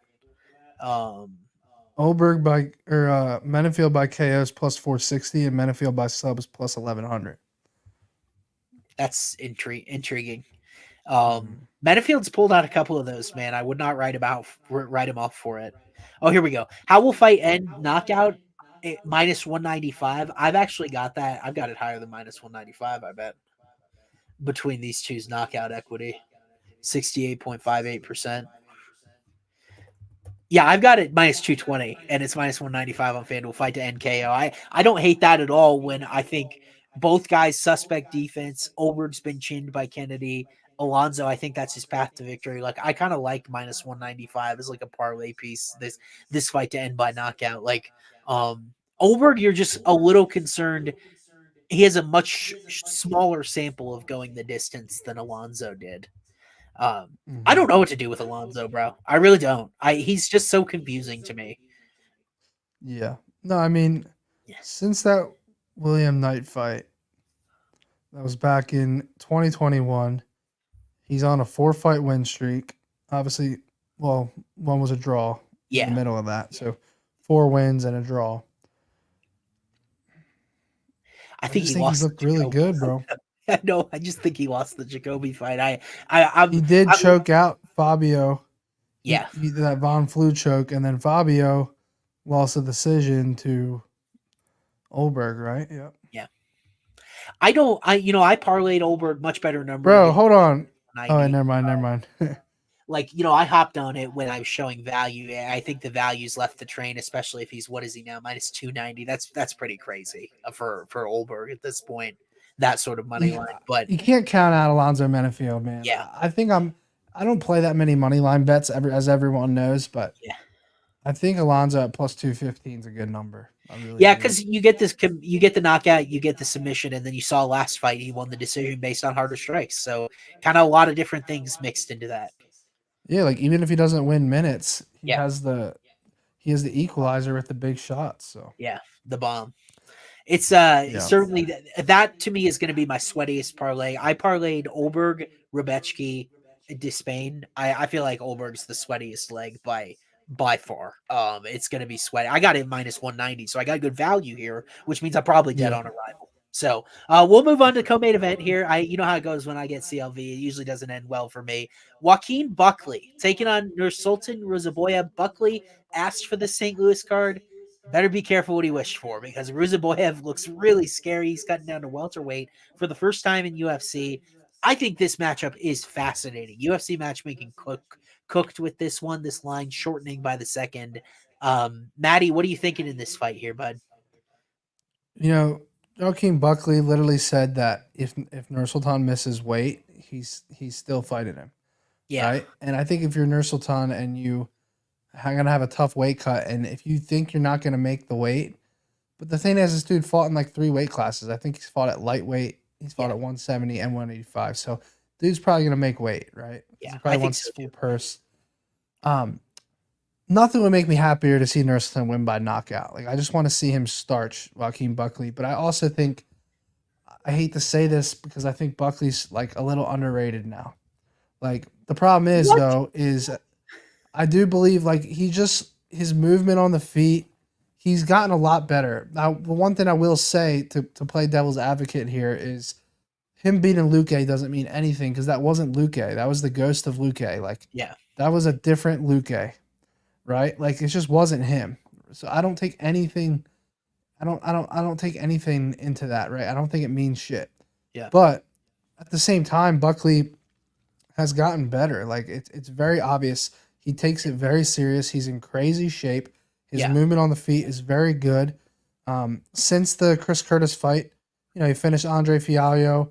Alex Morono, he pretty much had him out of there in that third round or pretty close. Yeah. And then the Luque fight, so I'm kind of favoring length in this fight a little bit. I don't know. Yeah. Is the over 1.5? 2.5? It is plus money. Over 1.5 is plus money. Let's take a look at it here. I don't think Buckley's going to get into a firefight with this dude early. I think he's going to move around a lot. This dude is big and powerful. Wow, over 1.5 minus 142. So that's kind of moved a little bit. It's favored to go over 1.5. To me, that would favor Buckley. I think length favors Buckley in this fight. Yeah.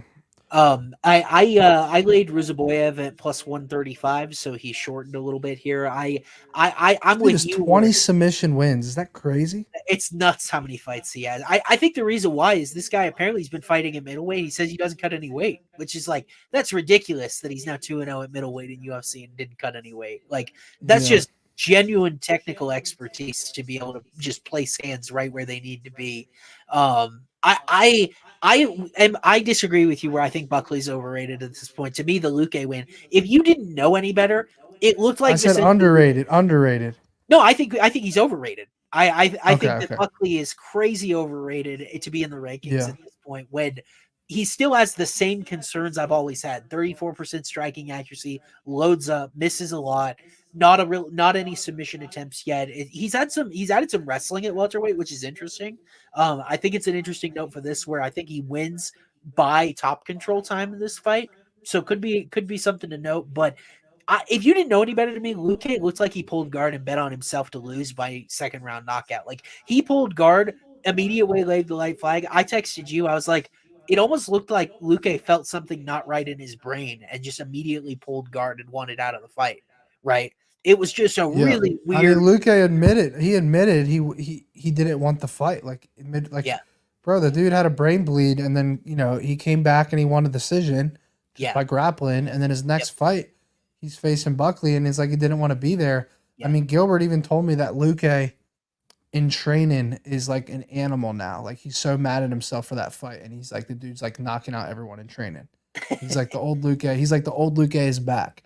So it might be a spot maybe to take Luque as a dog, depending on his next fight, depending on who they match him up with. But I mean, that was not Luque in there. There's no doubt about it. He wasn't even really losing up to that point either, which was the weirdest. It was part. A close first round. Yeah, it was close. It was close, and like then you have the rest to say. I think the Morono fight is Buckley's most impressive one at welterweight yet. He really did control that with his footwork. Like you said, he had him on skates in the third round a bit. Fialho, you take it with a grain of salt here. My question is, Buckley, now that he's facing a guy with 20 submission wins, and they're good ones, like triangles, Kimuras, like Rsoboev knows what he's doing down there. That's what we thought we were going to get with him when he joined UFC. Is he able to withstand some of that threat, especially if he does take top position, maybe an armbar off his back or whatever? And Rsoboev's got this nasty down the pipe right hand, bro. Like he made Cedric Dumas look like he's never kickboxed before in his life. I am terrified of the prospect that this guy with this power could make 170. And his striking defense, 80% so far. Guys haven't been able to touch him at middleweight. Maybe the speed, it'll be different here at welterweight. But his last knockout loss came in 2014, and it was actually like a TKO type of thing. I don't think Rsoboev's durability is an issue. And if that's the case, he's the longer guy. Think he can win minutes here. It's interesting the over is -142 because I think Rsoboev wins early. I'd be more concerned about him later, especially on short notice. But I loved +135 with Rsoboev when I think Buckley's still overvalued. And I think this match was a little intentional from UFC because they were a little mad that Buckley kept begging to be on this card. And they said, fine, you want to be on the St. Louis card, you get Rsoboev. And I don't think it ends well for him. I think Rsoboev gets it done in seconds. Yeah. So Nursultan by submission is +470, by knockouts +350. But Buckley's never been submitted. Yeah. He does have no neck, as we have a comment. Like, it's a little bit of the Jared Gooden. And he's so strong and physical, you know, like he can get caught. Like, I kind of lean the knockout because the number's similar. If the number's I think I'm gonna go I'm considering maybe like a 2-unit play inside the distance here, honestly, just because the number. Buckley or Rsoboev? Oh fuck no, I'm not taking Buckley. Oh, okay. Okay. I just think Rsoboev's really good more than I'm like specifically +160. You get the bigger guy inside the distance. Yeah. I just hate. I feel like when I fade Buckley, it always screws me, but I have to do it, bro. I have to do it. I'll tell you this, Matty, it is gonna work. That's a good comment right there, bro. Buckley struggles versus tall, long dudes. Look what Kevin Holland was able to do. He did. This is gonna be a throwback. Him. How about Antonio Arroyo, bro? Was actually like decently competitive at distance before Buckley went forward, knocked him out. Like Antonio Arroyo was only using kicks in that fight. I don't think he threw maybe 4 strikes with his hands. I think that the length is a big deal here. The reach, they both say 76 inches. The effective reach, given a 7-inch height advantage, is with Rsoboev because of that. And Rsoboev will use kicks as well. So maybe a teep kick or something to maintain distance from Buckley too. I think Rsoboev's nasty, dude. To me, he's a ranked guy. I mean, when he put out the hawk like that, in that first round, bro, that was nasty. Yeah. I think Rsoboev's a ranked guy, bro. Like, just so much experience outside of UFC that he's ready. Like, he's not a prospect. He's a finished product, and I think he does. This line moving toward him makes me feel really good. So, what did you make of the Cedric Dumas fight, though? Like, how did you think he looked in that Dumas fight? It looked exactly like I thought it was going to. I thought Rsoboev was going to be way more efficient on the feet. I feel like Cedric is a little slow. Like, I've always been a nut. And that was at 85. That was at 85. Yeah. I mean, what would you line the Dumas versus Buckley? Well, so if it was at 85, I would favor Buckley. It's like I think I'd make Buckley like -200 over Dumas, and I think Rsoboev was closer to -300. That sounds about right to me. Mm-hmm. Just because Dumas can be pretty durable. Like the thing about there was an eye poke in that fight too, which remember that was the Weidman eye poke night too. Like it was Dumas thought he got it was a weird night, bro. It was a weird night. It was a weird night. I definitely think Buckley beats Dumas too, which doesn't help my argument here.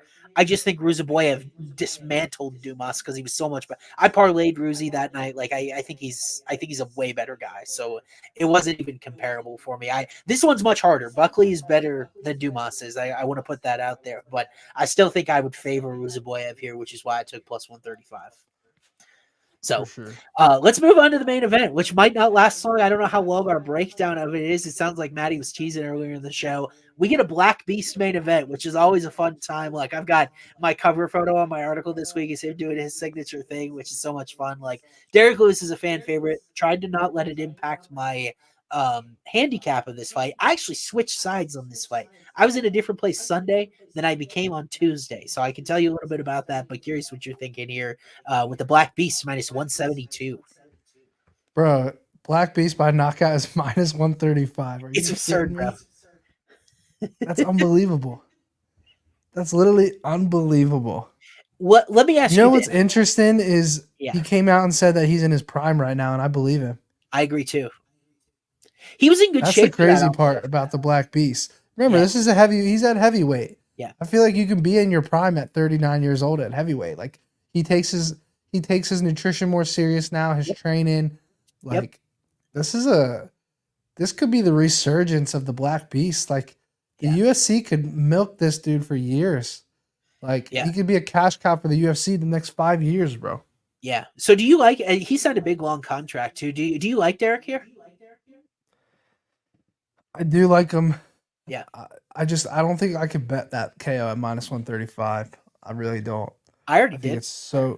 it's so hideous, bro. Oh I think my it's his God. money line at minus 135, honestly, because like what decision equity is he going to have over Nascimento? Because he just 2.43 significant He's strikes won per minute. 3 decisions. He's gone the distance 3 times in his career, and he's won all 3 of them. But were they 15 minutes or 25?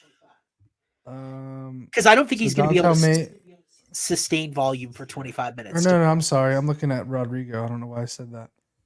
Let me see Derek Lewis. I think his numbers are similar, though. I think he's had a few decision wins. He has 1, 2, 3. Oh, I remember the ugly decision over Ngannou. You remember that awful fight? Yeah.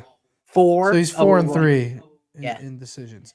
I mean, that's crazy to think he's gone the distance 7 times. Yeah, they were all 15 minutes, though. I think when you got 25, I just can't The Almeida one was 25, but he lost. Yeah, I mean, like he was losing because he got taken down Right. and just. I think that submission defense that he showed against Almeida is very pivotal to handicapping this fight, bro. Yeah. When Rodrigo Nascimento first 2 UFC wins by submission, Derek showed to be really hard to submit. And by the way, he's going to be hard to submit just because he's so darn big. It's really hard to submit a guy that is that big because he can just strength out of some positions, right? I flipped. My model has Nascimento. I will say, bro. Yeah. Yeah, I'm sorry. No, I you go ahead. was going to say my model has Nascimento here. I think it's really stupid to model a Derek Lewis fight because we know the dichotomy of it, right? He's not going to be a super efficient striker. He's not going to have great takedown defense. But the fight that changed my mind about this fight, and I invite you to watch it back, when he took on Chris Daukaus in that 5-round main event, he did not respect Chris Daukaus' power. He walked right through him and knocked him out very quickly. Rodrigo Nascimento never had a UFC knockdown. I don't think that he will respect his power. I think he's going to walk right through him. Nascimento, terrible 43% striking defense, and I think Lewis knocks him out in the first round. I already laid KO minus 135 and first round KO plus 180. I think he bulldozes right through him because he just doesn't respect his power. On round 1? Yep. Wow. And you don't think highly of Nascimento's takedown ability? No, not really, because like you think of a lower competition level, 1.2 takedowns per 15 minutes, 33% accuracy. Lewis has actually shown he's a little bit harder to take down in this improved shape. Gilton was able to get him down 6 times, but that was on 15 attempts. Like Lewis was providing resistance there. Almeida's a better takedown guy than Nascimento is. It really isn't close. Yeah. Like Yogi Bear's a little bigger, but he just hasn't been very efficient. And by the way, he's kind of fallen in love with his hands. You look at Nascimento in his last, 4 fights, last 5 fights, he has 2 total takedowns. So is he going to come out here and just super? And by the way, if Nascimento is wrestling, can he maintain it for 25 minutes? This is his first 25 minutes, or is Derek going to eventually be able to get up or get in a top position? I think if Derek Lewis gets mounted in this fight, it is over. He is going to TKO him with nasty, nasty ground and pound. Yeah, no, I agree with that. I will say one thing. Nascimento by sub is the most likely outcome for his win condition. Sure. And I feel like people are going to look at it and be like, oh, if fucking, what's his name, couldn't sub Derek Lewis for 5 rounds. Yeah. Right? Nascimento's definitely not going to get it. Yeah. You know? Gilton Almeida, right? If he went 5 rounds and couldn't get Derek Lewis out of there and he's on the ground the whole fight. Yep. He's like, oh, Nascimento's not going to get it. But the sub number's still plus 370. And this dude does have 6 submissions. Yeah. Right? He submitted Dontel Mays back in 2020. Yep. He had an arm triangle in 2019. Yeah. Like, he can get submissions. I think he only has 2 in the UFC. That was a 2 or contender 3 series. The first one, by the way, a contender series guy. Yeah, that's right. Contender series and then a round 2 on Dontel Mays, but he hasn't had one since. And he's been a decision machine. So yeah, I think it's a good point. Can he actually win a decision over 5 rounds here? Because Derek Lewis has shown he can carry that power somewhat late. You know, especially if he's not exerting a lot of energy. Yeah. I think the reason Almeida, we had got a comment, it's like, was he just trying to cash a goes the distance ticket, Almeida? I just think Almeida is undersized at this division, and Derek Lewis was a lot stronger than he was. Like that was how I interpreted what was going on there. Is Derek did not have the technical ability to get out of those positions, but he was just too hard to submit. That's kind of what I saw. I don't know about you, Matty. Yeah, no, I agree. Or did it look like to you, like, because Almeida, I think he had a few official attempts in that fight. He had 4 But I of think them. So But let's see the times that Derek has been submitted, right? He's been submitted twice. yeah, Sergey Spivak got an arm triangle on him. so much better on the ground than Nascimento. It's not even close. And then DC got a rear naked choke. That's it No, I though. have That's to the only say, time he's been submitted. But I think if you're gonna submit him, your best bet is to go for his arm. yeah, An arm agreed, bar, an arm triangle, because agreed. I think that's the best bet. Like, and let's look at Nascimento's submissions. His submission was a rear naked choke against Dontel Mays and Yeah, an arm triangle. So he did have that arm triangle in the yeah, Contender Series. yeah. So that's definitely an option here. Is he can get an arm triangle against Derek Lewis, but I'm not sure that he's gonna get it, bro. Yeah, I just Nascimento's wins leave so much to be desired for me. Tanner Boser, Ayer Latifi. Like the underrated part about where like Derek Lewis is declining, he's been facing Tai Tuivasa, Sergey Pavlovich, like Sergey Spivak. Like these guys are monsters. They're ranked heavyweights. It's not like if you put Derek outside the rankings, which is kind of what they're doing here, he usually has his way. He usually doesn't respect these guys. By the way, another fight that might be interesting. Alexei Oleinik could not sub Derek Lewis. Remember the boa constrictor? Yeah, Couldn't sub that's a good Derek point. Lewis. And I think he's got better submission stuff than Nascimento, or at least he did back in the day. And that was And before I feel like, Nascimento didn't take down Ilir Latifi. Latifi got 2 takedowns on him. yeah, isn't that interesting? It's like I feel like Nascimento's fallen in love with his hands a little bit, which like would be a devastating consequence for him here, in my opinion. Yeah. So Mm. maybe I talked Matty. You teased decision. Like, do you think you'd actually bet it? Seen crazier shit, bro. I really have. You know, That would be the I've worst fight in seen. UFC history if this one goes the distance and he wins. I mean, I don't know, bro. Yeah, Chris Dawkins fucking knocked out Nascimento. he Holy did. He shit. dropped him twice, and that's kind of my fear. Is Oh that my like god, bro. is that Nascimento? You look at what his best win is, and a lot of them not guys with knockout power. I look at Nascimento. I am not taking a guy with a 43% striking defense against Derek Lewis. It would be the stupidest thing Yeah. that I've ever done because Lewis. Think about how The lengthy. UFC just put him on a they're just handing him a fucking I think they free are. KO. I Is think that they what are, this dude. is? I think this is not like rigged or staged. It's just this is terrible matchmaking where I think Lewis is just gonna plow right through him. Because Derek, he was scared of Pavlovich's power, as he should be. He was scared of Tuivasa's. I don't think he's going to respect Nascimento's power because if they trade rights, I'll tell you who's going to win. It's going to be Derek Lewis. By the way, Yeah. Derek Lewis by sub is plus 3,300. Oh, get out of here. Plus 30. No official UFC submit. What if he did it? What if he did first UFC submission attempt at 39 years old? That I would verify that Derek Lewis is in his prime if we get a sub attempt out of him on Saturday. Yeah, that would be epic, bro. Can you imagine if he went for it, bro? If like he knew he had him so badly hurt that he just jumped on the neck. That would be so funny. Derek Lewis would be the man for that. Yeah. All right. Let's build something, bro. Let's 2 build a parlay. parlays. Yeah, let's build a parlay, man. We're gonna build a safe parlay as well as a distant parlay. Which one do you want to week, go first? we'll do safe parlay. We'll do safe parlay like we did. What do you think of let's see, some places that we were in agreement. You want to go Do you want to go let's see, Caceres Woodson over or goes the distance? One of those two. 2.5 is minus 280, goes the distance is minus 220. I thought you said you think Woodson by KO has some value. No, it doesn't have any value. I'm just saying that it was more likely than I was expecting. I'm showing most of the time this fight will go to a decision. Like I would 70. rather just take Woodson by decision at even money. Just minus 280 is just so hideous. Yeah, I'm gonna be playing Caceres by decision though. Okay, Maybe we go. So I think we were talking earlier about a parlay piece. Pennington Ricci goes the distance, minus 330. What do you think about over 1.5 at minus 148 in the Ulberg Menifield fight? I've got Ulberg such highly rated for a knockout there that I think leaving round one out would be a big mistake. This is gonna be tough. I mean, should we go Derek Lewis knockout at minus 135? Sure, let's do it. I love that. Might as well. We might as well. minus 135 All right. knockout. If he grabs the That's neck, fine. you Like, and I. let's go Nursultan inside Okay. the distance, bro. Okay.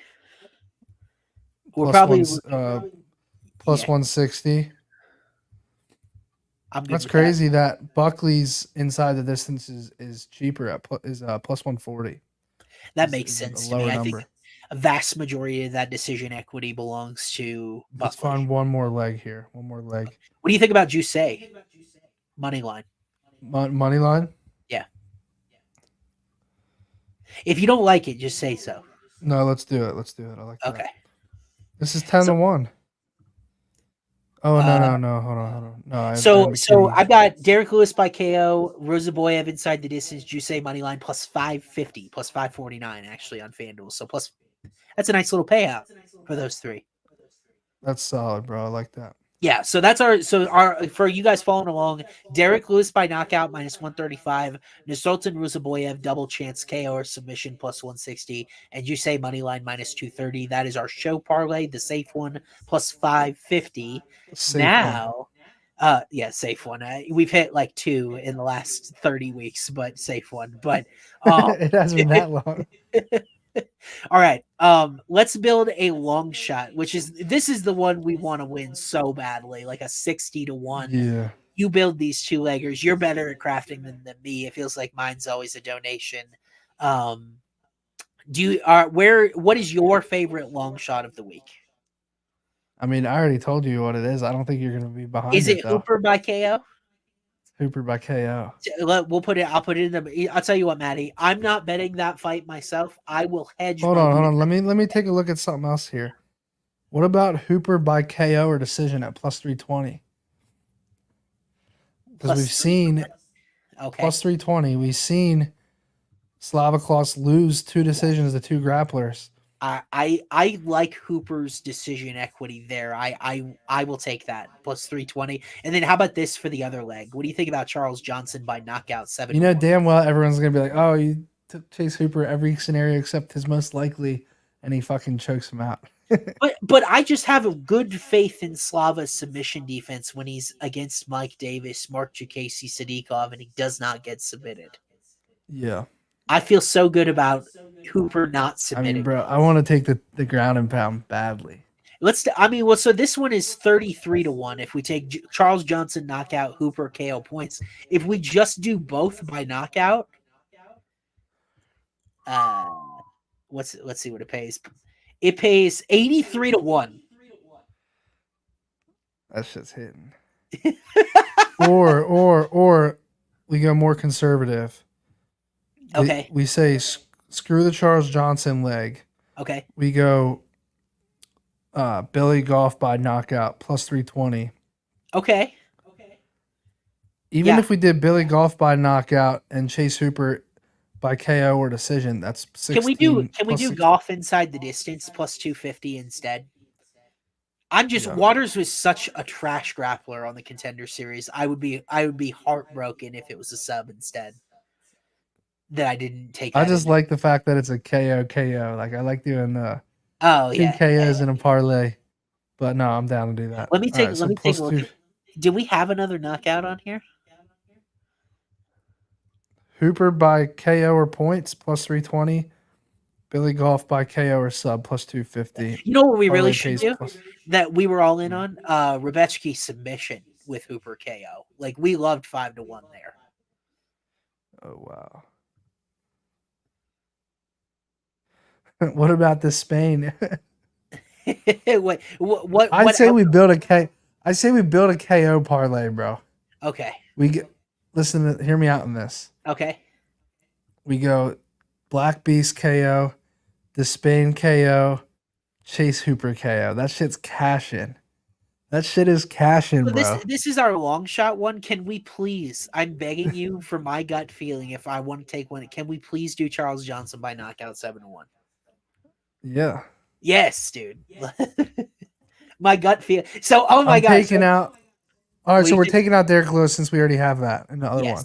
I don't want them both to die if, like, for whatever reason he loses, right? So how about this? Despaigne, Hooper, Johnson, KO, 13 plus 13, 550, 135.5 to 1.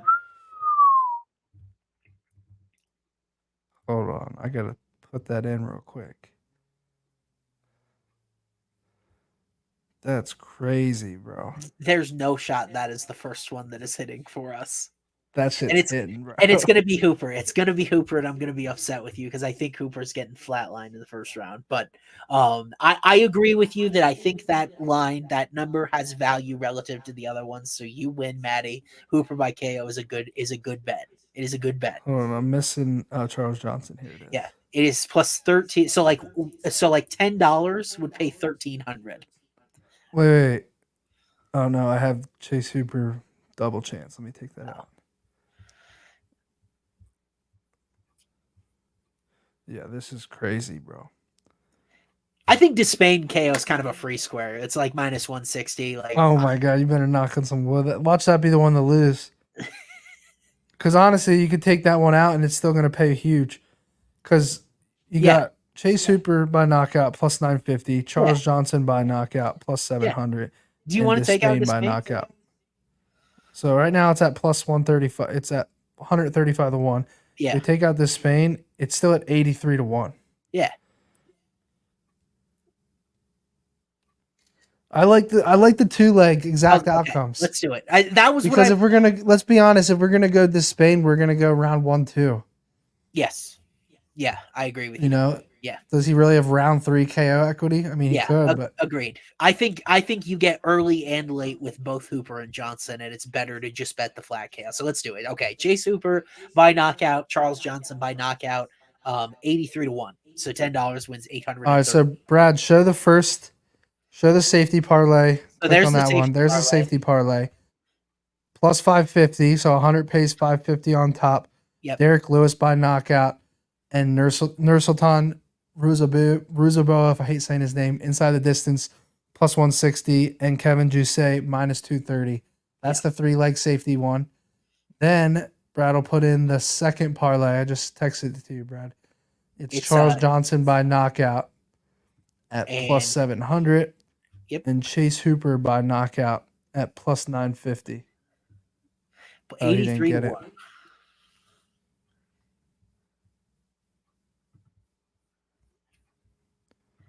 Charles Johnson by knockout plus 700. Yeah. Chase Hooper by knockout plus 950. Yep. I think that's hidden, bro. Okay. I would. My gut feeling is Borchev. So the way I bet last week, Hooper is probably a good bet. That's it. You're right that's the best way to support Hooper compared to his other numbers. I think you're right about that. So I mean the decision. If you guys want to go more conservative on that parlay, just go double chance Hooper by KO decision. Or if you want to go real conservative, just take the fight to end by knockout. Question in chat: TKO, KO, or just KO? It should be the same at almost every book. It's KO, TKO, just about anywhere you'll find it. So 83 to 1. TKO, DQ. That is the fun show parlay. So a couple of them cooked up. We are looking for better results, and honestly, I think we have. Maddie and I really had to define some. So like we were a little split on some areas. I feel good about where we've narrowed down to. So thank you so much for tuning in. UFC St. Louis this week. I'm going to check as I always do because I just live right in my own week if we got a card next week. I think we do. I think it's Vegas 93.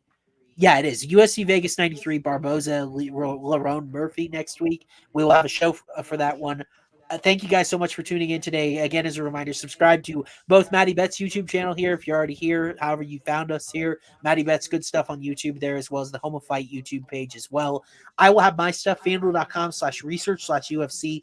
All of that will be published tomorrow. Maddie, your final card coming out on social media, usually Friday nights, right? So we're probably Friday night. Yep. Okay, cool. So, yes, sir. Bounce back weekend.